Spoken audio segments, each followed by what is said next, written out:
Hey,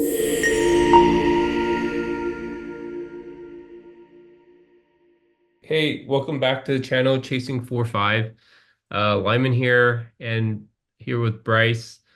We're gonna go over week one drills. I was able to go out to drill once. I had a practice match for upcoming sectionals for our 7-0 mixed team, and then I also had a league match for our 7-5 men's combo team. And then yeah, Bryce and I will go over what went well, and then also kind of and also what we worked on, um, and see do obviously like I'll give feedback. For the most part, we can see like how maybe I don't know what do you think? How often I'm doing the things that I'm trying to practice on? Obviously it kind of it's not automated in my head yet, so it's going to take time for me to like do it repetitively until it becomes set. Like I'm intentional in practice and I try to be intentional during a match, but obviously your like attention isn't going to be 100% on your feet because you're like, oh shit, I have to run after a ball, and as soon as you run after the ball, like everything just flies out of your head. Yeah, I mean, like I obviously like with these sessions, like we should try to gauge how you feel about all the drills that we're going through. And I think what we'll end up probably doing is slowing down the process a little bit. But I think with training, like it's hard because especially as an adult, like you don't really do this full time. Like you work, right? Yeah. Um, so that's the other thing is like you also like we play tennis because it's fun as adults and uh it's not something you do just because you do it. Like we still want to have you have fun and stuff. So it's hard to like get training in, but also have it be good and but also feel like there's a mixture of things and then also have fun. Um so yeah, well the strategy is in general, I think, for us to try to mix drills that do the same thing more or less, um, while feeling like there's a variety is at least the goal. Okay. Cool. Where should we start? Where do you want to start? Um, let's start with what drill were you doing this last week? And Okay. how did you feel about it? Nice. Okay, right. Okay, now I remember because I have a lot of things going on from my head too. Um, we're trying to get you to have your weight transfer and the uh right leg come around and the foot come around so you're pivoting, which looks really good. At least in this drill. I think the fact that you're like doing it every single time, and in general, yeah, I think great.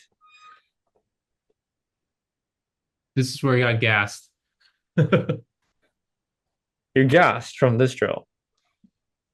You'll see. I think I start moving a little slower. How high of attention do you string your racket?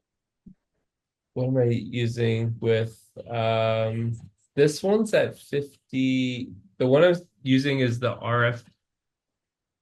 Is that the pro? Yeah, it's the pro. So that one's strung at 52 pounds. 52 pounds. So you're using an Wilson RF Pro. This is what like version 7 or 6 or something. It's like the all black one. The newest one that just came out. No, no, the one that you're using. Oh, so typically I use my Pro Staff. Yeah. Staff 97 version 13. That one I have it strung with Hyper G at 55 pounds. Is that the one you're talking about that I usually play with? No, just like no, you know what you should do is go like over like a gear review in one video. Yeah, Um, I'll do that. be like, yeah, this is what I play with, what I like, what I've tried. Um, where do I buy my things? Shout out to these people. Shout out to Wilson. Shout out to Wilson. I directly order from them. No one else gets commission. Yeah, Wilson, tag Interesting. Wilson. Let's see. Does Sophia. dad use Wilson? No. No, he's head. He's all into head. Right, because he's actually a head person. He's Uh, not allowed to use other rackets. Can't be seen at first. Is this isn't the same session or it is? same session. Oh, different session. I think this was the first one. So I went out wider on this one. I started out wider. That's how I got gassed. Okay, cool. So you feel like getting gas. What else? Yeah, give me the rundown. How do you feel? Uh, like with the ball going at the angle, like I yeah, I'm really trying to get my foot to pivot and really trying to get that like get the motion forward. I don't feel like I'm doing it every time, and it still feels very like clunky. Um, and I don't feel balanced too well. I don't know what it is. Like I can get Hmm. my weight to shift, but part of it feels like it's a little premature. Well, like that one that went into the net was premature. Like it was timed early. So there's a lot of balls that you're like timing early a little bit. Um, and it doesn't feel very coherent, but form wise, I think like what we want to see is you're putting in that effort and it looks more coherent form wise, at least how I prefer to have it look. But yeah, sometimes you're off time by a little bit. I don't know if you're working out with like a medicine ball just to like feel your weight. That's like a big one to fix that is having a medicine ball, at least for me personally, is you have a medicine ball and you turn to your side, throw against the wall, like if you're hitting a two-hand backhand, on both sides, your forehand and your backhand side. And it kind of helps you feel your weight. Okay. Yeah, I think what's happening is that sometimes you're swinging and the motion or the momentum that's coming from your legs is not timed correctly with your arms. And so when you're hitting the ball, you're sometimes hitting it with the arm like to advance, like your hand and the racket's like hitting and making contact in front of you or sometimes behind. You're late. You're actually quite late.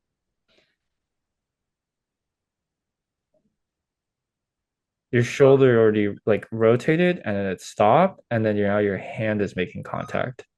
Or like your hand is making contact with your arm moving independently, but if you're not using the momentum that you generated, see how you're like stuck?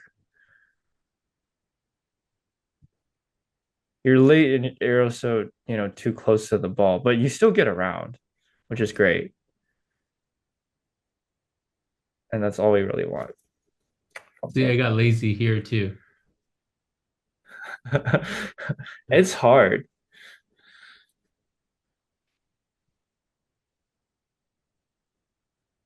I think Yeah. I did it here too. I mean, you're getting around, which is great. But that also opens up like this shot in particular opens up a lot of other like cans of worms. Like if you rewind a bit,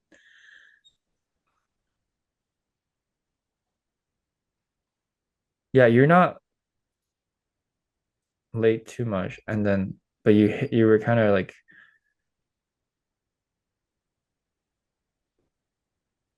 Like I there's turned my poor contact. Yep. I felt like I'm not swinging first, so that momentum isn't well, I also like at contact. I I think you're from your legs you went forward maybe a bit too early. yeah, that's what I yeah. And then I get a little tired. That's nice. That's nice. Oh, somebody's honking. That's nice. Yeah. Off the leg, brackets ready, in front of you. It looks nice. So from here, like I'm so far away, run, run. Like I did two cross step and then shuffle, shuffle. I think a big one here. Wait, rewind. Go back to that. So you're finishing. Here, Yeah. Foot comes around. I mean, technically it's a crossover. Like you want to cross over and go into a shuffle. There's no running unless you like know that you're screwed. You don't want to like, run. okay. Yeah. I mean, tennis, we want to be fast shufflers. We want to be fast crossover shufflers. Why? Well, we don't really know when the person is going to like where the person's going to hit the ball next. I mean, we do to some degree of anticipation, but you don't know for sure 100%. And so you don't want to be caught with your weight going in one direction running. So that's why we shuffle because it keeps us full like facing forward. So we're observant about the next move. And then we're also able to change directions really easily instead of facing 100, in one direction and then 180-degree turn if you know we're going back. But yeah, what's your summary about the drill? I guess about hitting forehands.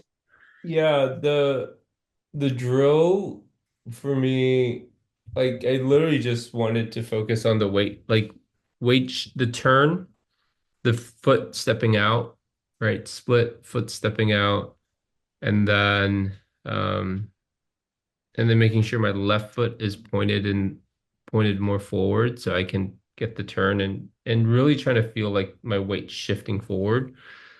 Um Sometimes like what you said earlier, like I stepped forward first versus having like the swing momentum carry me forward with my legs. Uh yeah, so trying to find that I, I don't know if it's like really like a like there were times when I felt like I was swinging and the momentum carried me with like all my weight. And then sometimes it feels like it's very artificial. Mm. I wouldn't worry because there are like every tennis player is never hitting the ball like 100% perfectly the way we want. Sometimes we're adjusting our form just so we can hit the ball back and get it in and put it in play. Um, so I think if it feels artificial, like that's fine if it does. It's the best thing is that you know that it's artificial, um, that you have to, try your best to not have that happen again. I think, Okay. yeah. Uh, Otherwise, like I do like the drill. I think it, especially when I start out wide, I'm I do feel a little slow because I'm like trying to gauge how far I run and then get there and then kind of double check like spacing and get my feet set. Uh, Hmm. but yeah, it feels a little slow. Sometimes, I mean, it looks slow, but it feels rushed sometimes. But granted, like the people I'm playing with now, they don't hit the ball like that high typically, so it's it's a lot slower. But I know for drill purposes, like I'm working on this specific thing. Um, and staying conscious of the crossover and noticing like when I get tired, I'm not shuffling. So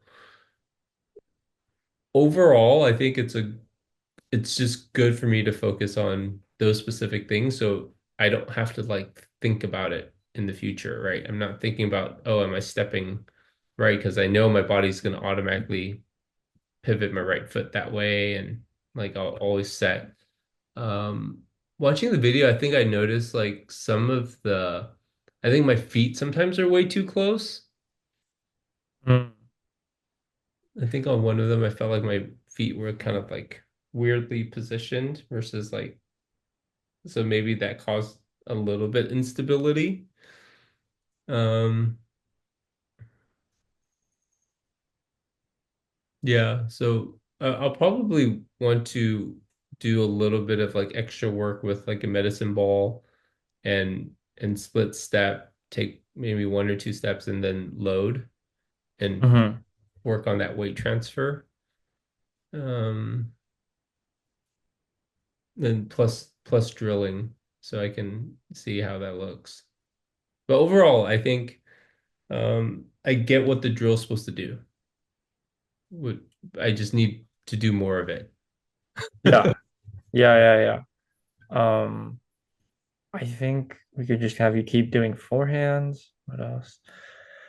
Oh, you want to see The backhand? But We'll backhand, see some backhands. yeah. Yeah, pull some video of backhands.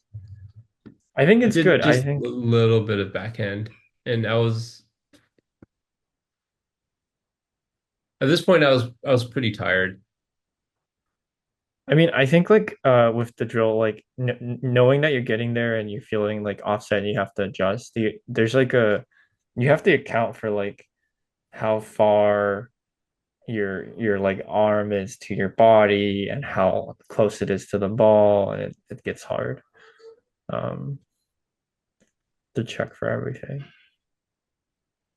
Does Swing Vision know you're on ball machine mode? Yeah. I set it to ball machine mode. Oh, interesting.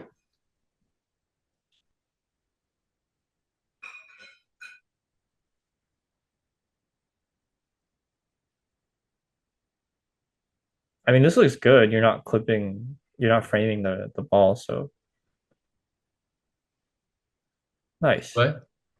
You're not framing the ball with your racket. You're not like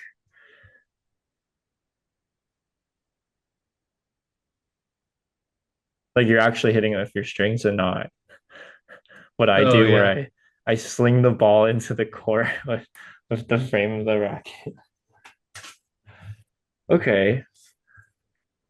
Are you trying to practice hitting the higher ones? Yeah.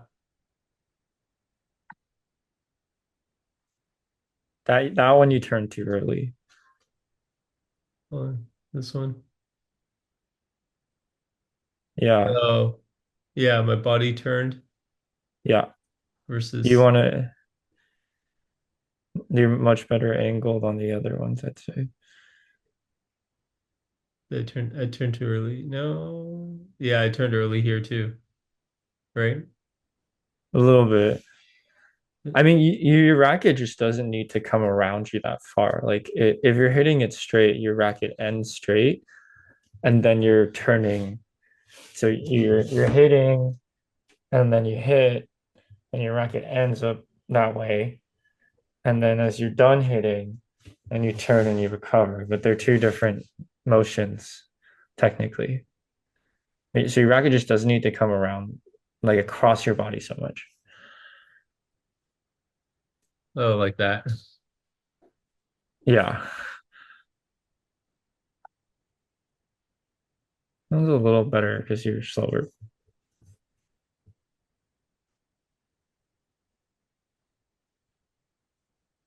Can you rewind that one? Yep. This one.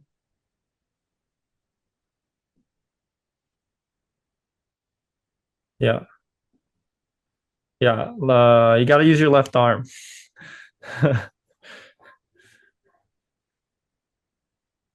And it has to come, I guess, be like both arms, opposite directions. It's hard. I still don't do it right, but it's so hard. But I think mostly I was trying to like look at like focus on footwork. So, Yeah. right. So I was like being conscious about that left foot stepping out and then come around, cro crossover, shuffle. I think I think everything looks good. The only thing I would want is like that just don't come across your body so much with your racket. And then like if the more you utilize your left arm and you're doing like what's that exercise like with when you like are like basically like opening your wings with weights at the gym? Oh yeah. But Um so my question here is like, so at what, yeah, so I'm just letting go and dropping my arm yeah. as I swing.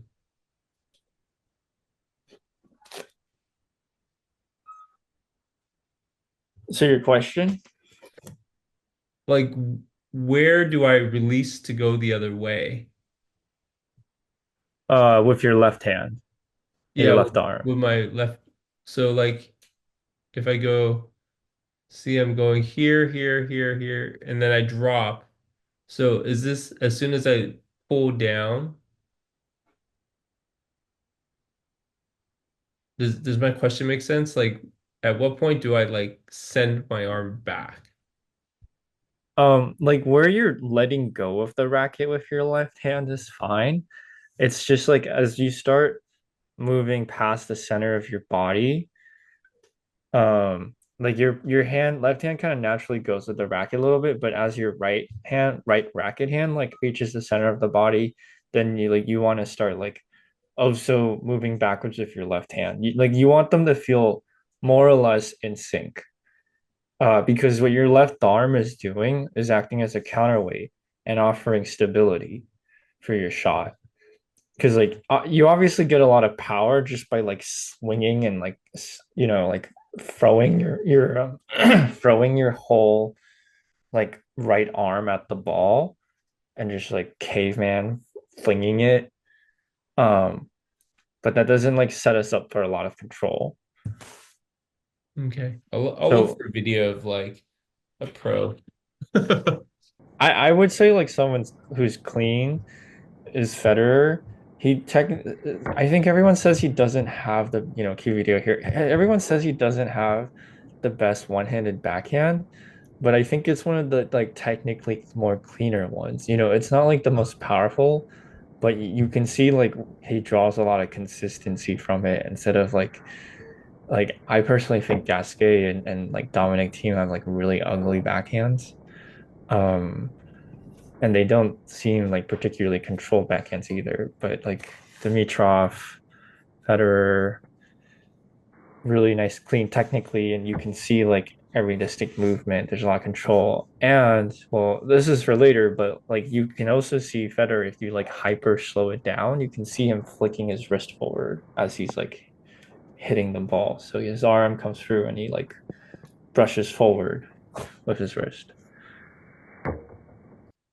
Yeah, just don't come across your body if you can do that, and then utilize your left hand. You don't have to be specific, but just think about utilizing it and thinking about it like having it go as far up um with your like squeezing with your shoulders and your back as far as your right hand goes. Okay. See. Yeah, I didn't watch the video you sent me, but Oh, it's here.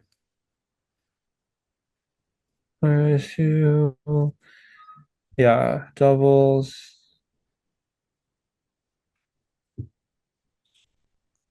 So we won this uh Oh, nice, nice six pass. four, 6-2. Okay, But we were down 4-1 in the first set. really. Yeah. So we lost the first game straight. These aren't bad. Like that last return from you wasn't bad. That volley you should come across. No worries. Hold on. Which one? My return? The Yeah, one your that I return's chucked pretty. out? I mean, the fact that it's out's fine. It's just it looks good reaction, good turn. Not that one. Yeah, that's Oh, that was okay. that one I think like maybe the one after this. here. No, the one after that one, I guess. Oh, this one. I hit it out. I mean, they're all more or less the same. Like you're there, which is great. So the guy that was serving, he's he purposely served my backhand on first serve every single time. Like he knew. But then I started to return better.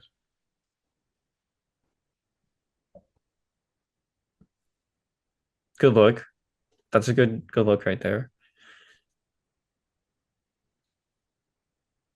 And the guy in the blue was a like we kind of realized it. He's really strong at the net.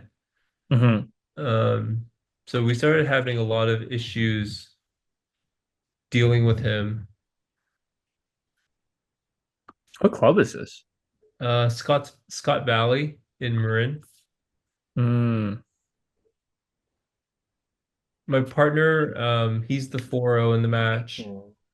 So, like he gets everything. don't follow your partner. Nice rush to the net. That's nice. Did I go in? Uh, the one Andrew hit, like No, on no, no. The one that he took like an overhead or something. no, went out. That's still good though. If you go back to it, All right, I don't know hold where we are. on. Sorry. Zoom call. We're low tech here at Chasing Floor 5. I guess Zoom is in low tech. Yeah, okay. So he goes back. Okay, nice get from your opponents. Um, good. And then so yeah, you run directly into the net and you're touching for the volley. Nice. That's great. That's Yeah. that's Oh, yeah. exactly what I we want. totally missed the volley, like by a little bit. Dude, that's fantastic. You went to the net, recognize the opportunity. That's great. Like most people, not even at 4-5 level, like necessarily see that as like a yeah, let's get to the net type situation. That's great. Just like as fast as you can get there, right? Because you know your opponent, your partner is going to get it in. Like then you can get it when it's above the net, and then you won't miss. Fantastic. This is exciting, Lyman.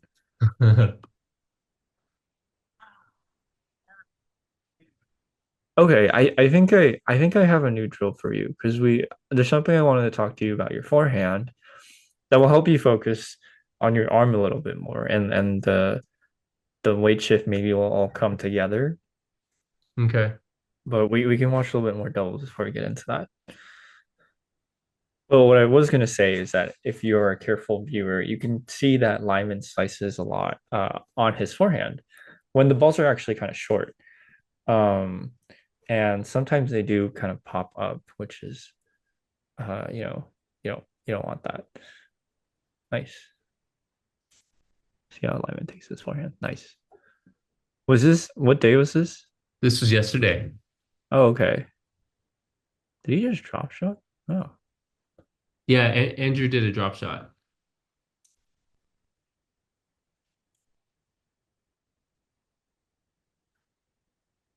So we started attacking nice. Good luck. Francois. Who's Francois, the guy with the striped shirts? Yeah.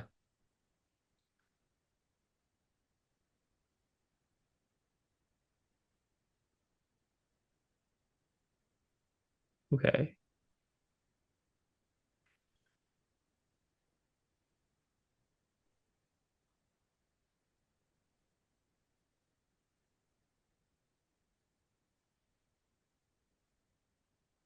Oh, okay. This point that we're on, we maybe want to play it step by step. Oh, Okay. did you just hit it out? Yeah, he hit it out. Yeah. Okay, okay. So going for the point, yeah, serve, great, return. No worries. He goes in immediately.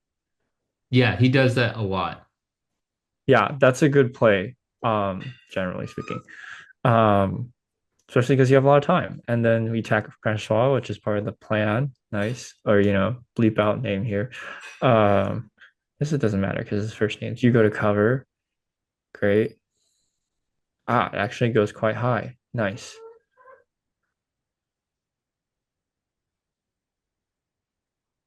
Here, he's like in no man's land, but you kind of see him like he has to take a step and wait. You could go in if you want. Uh, Just an option. It's an option. It's like how good you feel so from rushing him. oh like Yeah. here. So Yeah, because he you go ahead. yeah, go. Um, yeah, so I'm kind of seeing that like because that's a hard shot to like get a good like it's not a If you rewind to the shot before that, um, so he just ran back to pick up one. uh-huh. So you could even go up there if you want. Oh, so Because you're talking about like after I hit this high ball yeah, and then I should have moved up to the net because I could have finished the point or have yes, good volley. Got it. yes, yeah. So then you take that ball and you direct it at Francois, um, and you have your partner covering the cross. But even rewinding back to that, so he's getting a lob. He runs back to get the lob, which is him moving back already. Basically in doubles, anytime like you see your opponents running back, you want to come up, which is why people play in juniors a lot this game called two up, two down. Um, so now he kind of actually takes like a step back for a second, but then realizes it's short. But because he's kind of late to that, he's actually dipping down. So again, that's also a signal for that the ball will pop up. So anytime they run back, anytime that you see someone dip their racket down and they're trying to get it below their waist, that's a signal for the ball will pop up.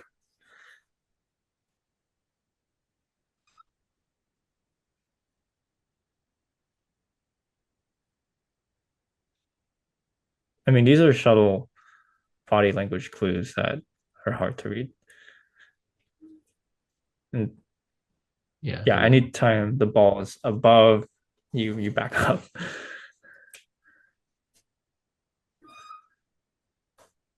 yeah, I could have biffed that, but we got lucky. We got lucky on that point. I think that was match point.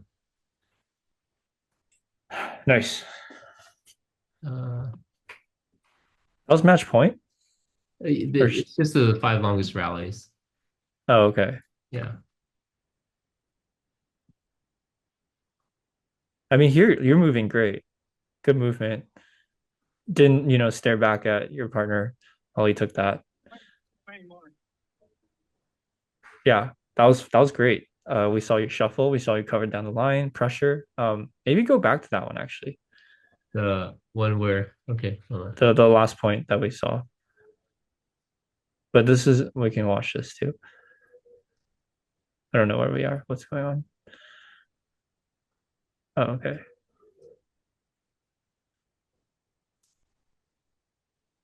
This is the last one? No. Is this the one you're talking about? Not really. The one before that, but that's okay. Here. No, hold on. It takes this one. Yes. So yeah, we see Lyman watching a net person. He then covers down the line. He goes middle a little bit. Yeah, we see you watching that person, which is what we've previously talked about. Maybe not on camera, but it's great here. Yeah, good get, good cover, good cover. I'm sometimes the video is slow motion for me. Just a heads up, Yeah. so people see me like talking about things that don't make sense. Maybe I Okay. don't know. I'll re But yeah, it goes in. Great finishing shot. Nice. Oh, keeps going. Oh, okay. We lost that one. yeah. That's okay. Still, I feel like, yeah, reading the balls well, covering the court. I don't know if you mean to do it or not, but it looks good the way you're moving. It looks more intentional. So, okay, it's pause there. Oh, I don't Okay. know where were we? Pause where? What was happening? Blue shirt, I don't know his name, not Francois, reaches for like a ball. Like he's reaching and like try and pops it up basically. I don't know how to, he picks it off of the ground. It's like the second shot. I don't know. Probably not that one. Oh yeah, there. Okay, Right pause. So before yeah, the drop shot. yeah, if you see your opponent do that, that's like high attentive mode. Like he if your opponent picks to chooses actively to let the ball bounce at the net, um I need to press. yeah, you want to press that. Which you kind of do. You're already halfway through to the net. Yeah, and then I saw him do a drop shot. I was like, and I think that's probably why I stopped. Yeah. Okay. I don't know. That's good. That looks like good doubles. Andrew's really fun to play with. Um, it's my second time playing with him. Last time we played together, we did well. We played against a guy that's on actually on our other team, and then they played against this guy that you I'm pretty sure he used to play in college, and he was just blasting the ball. So, um, yeah, he was just blasting the ball. But overall, yeah, we were down like crazy, like 4-1, and then we won 6 games in a row. Um, like the second half of this match, we like after we were down 4-1, we our strategy changed. We started hitting towards Francois, the 3-5 player more. Um, we made way less unforced errors. Like we had like a lot of overhitting. Um, yeah, we kept hitting the ball out. We had a lot of we hit a lot of balls out wide. Um, like just long, deep, and we weren't keeping them in the court. Yeah. Jesus Christ. Yeah. Okay, no worries. I mean, it's fine. Like, like tennis is hard. Just try playing with your other non-dominant hand, and you see it pretty quickly. Nice. So that's a good get with the slice. Yeah, this. That's okay. Yeah. The the thing I think you want to incorporate with your forehand is like hitting those low shots that you're kind of hitting right now with the slice. Yeah, I'm picking them up with the slice. Yeah. Yeah. So to get around that, what I recommend is like right now, but if you see people, they have a lot of racket head speed, which we were chatting over the week and Lyman sent me some more footage. Just like sometimes I look through stuff that he sends me. Um and what's really important is like getting more racket head speed for you, which I think you could do. Uh so I think a good thing would be to like pay attention to the racket head and trying to get it to dip lower than like the horizontal line. I don't know. So like if your racket's like this is like where you usually hit the ball, but you want it to dip down and and swoop up like that as you're hitting. Okay. So Yeah. down. Uh, but basically the racket head is going to dip down and then sweep up. Um, and what we want you to have is that not only is your racket head speed faster by utilizing your forearm rotating down and picking the ball up and pulling it up, but also that your balls are actually loopier. So if you keep live in footage, if you look at some of the video, like they're going at a really good pace. Like I think from the ball machine video, it looks good.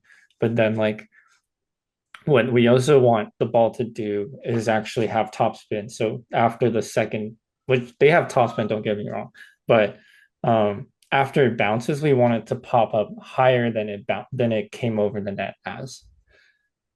Yeah, I know when we rally, like the pace of the ball, like if I compare your ball versus Leslie, like Leslie looks like it's it's like a bullet, right? But yours Yeah, comes like I can see the ball, but once it hits the ground, it like immediately wants to fly over my head. right. And I don't Yeah. get that with Leslie. Like Leslie's more like there's spin on the ball, but it doesn't jump like yours. And you know what's crazy is that this is something that Bernard does initially when he was hitting with me when we were in Florida, is that like at a higher level, people are able to get the ball to like do that sudden acceleration at the bounce that I have, but before it bounces. So like when it starts dropping in height, it gets over the net, but then it starts dropping in height. And when it starts dropping in height, it like does that really rapidly. And so even before the acceleration of the bounce, like it still accelerates more going into the bounce, which is insane to think about. Oh, really? Huh.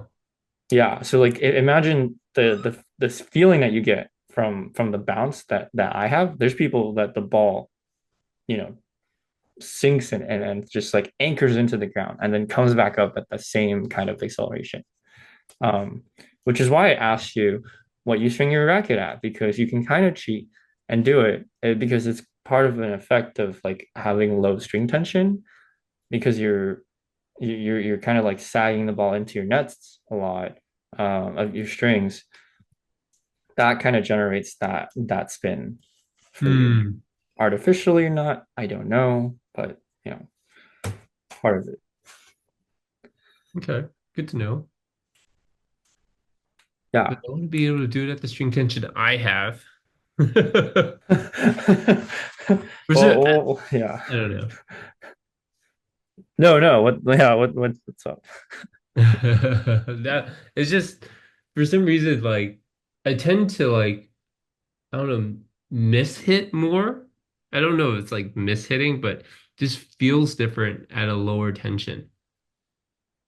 I mean, with less tension, you have more power because the like elasticity of the string is being utilized more because it has so much more room to stretch. But then you don't have much control. Um, versus like if you have higher string tension, you have more control because the string won't vary and stretch as much. So it's a natural part of like having low string tension. Um, but what I will say is that like if you don't actually swing through and hit the ball with low string tension, sometimes the ball like that comes off the racket will feel very fluffy and light and lofty, even though it does all of the spinning, aggressive spin, topspin like Hmm. elements that you get and that you see. If once you make actual contact with the ball's actually quite light and fluffy. Yeah, like someone who hits like Bernard because he doesn't weigh that much, is like Bernard's 12 for context, 12. Yeah, it's 12. Yeah, for context, he's 12, so he doesn't weigh that much. He's not an adult. So like if you have him hit the ball, it comes with that spin, but it feels very light. Um, Hmm. So that's why his string tension is super low to give him more pop. yeah, yeah. And then as you get older, maybe, you're developing strength. So then you don't need the string tension to be so low. So you compensate a little bit and then you're getting control back too. So win-win. Okay. So how do you want me to practice like this week? Um, if you could do the same, just hitting forehands, but have them reach deeper, and then have like a set that where you're hitting along the baseline, but you just all I need you to do is dip your racket head down so that it's like vertical almost if you can. So just if it hurts or something, don't do it, but like utilize your forearm rotating and try to get your racket head so that it points almost down and then just sweep up on the ball more as you're Okay. hitting. All right. Yeah. So continue working on the same thing, foot, pivot, weight, and then add the racket, dipping the racket. Yeah, maybe add some targets, or if you want to hit the balls in a different pattern to keep it interesting, your choice. Okay. Your choice of flavors. Yeah. Sounds good. All right, episode 2 done.